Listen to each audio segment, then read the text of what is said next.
Now, once again, we're dealing with algebraic expressions.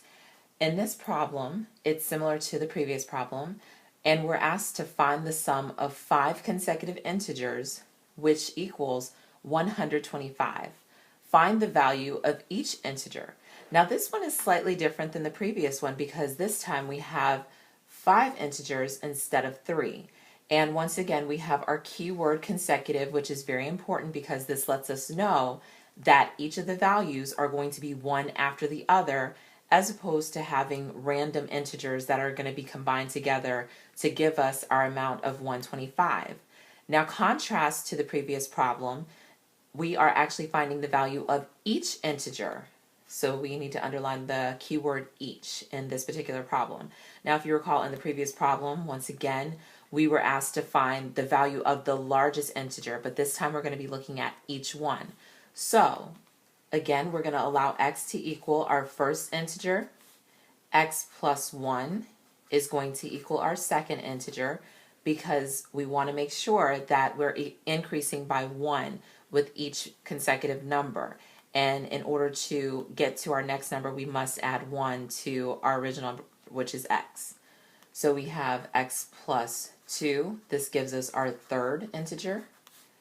X plus 3 gives us the fourth, and x plus 4 gives us the fifth integer. So now we're at the point to where we can go ahead and compose our algebraic expression.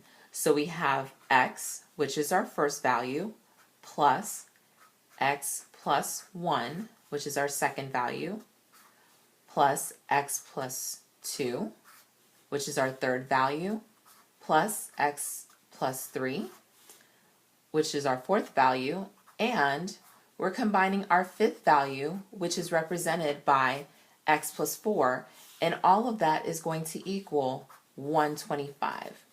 So now we're going to go ahead and we're going to combine our like terms, which we have 1, 2, 3, 4, 5 x's, so that's going to give us 5x.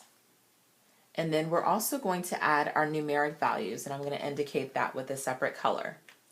So we have 1 plus 2 plus 3 plus 4. So I have 5x plus 1 plus 2 plus 3 plus 4, which we have 1 plus 2 gives us 3, plus another 3 gives us 6. 6 plus 4 gives us 10. So we have our new problem, which is 5x plus 10 equals 125. Now we're ready to solve this equation. So we're going to go ahead and subtract 10 from both sides by of course we're combining like terms, so that requires us to actually subtract 10 from both sides. So we have 5x equals 125 minus 10, or 5x equals 115. Now we're going to divide both sides by 5.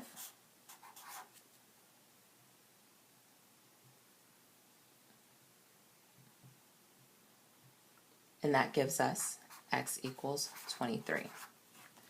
Now, again, we go back to our original problem, which tells us to find the value of each integer. So we found the value of our first one. Now we're going to go ahead and find the values of numbers 2, 3, 4, and 5. This will be a very simple task. We just add 1, and that's going to give us our second value, which is going to be 24. Then we're going to do x plus 2, gives us our third value of 25. X plus 3 will give us our fourth value of 26.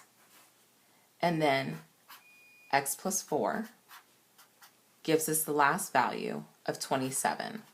And of course our x value was 23, and we just added 1 and then 2, then 3, then 4 to 23 in order to get these numbers. So our final answer,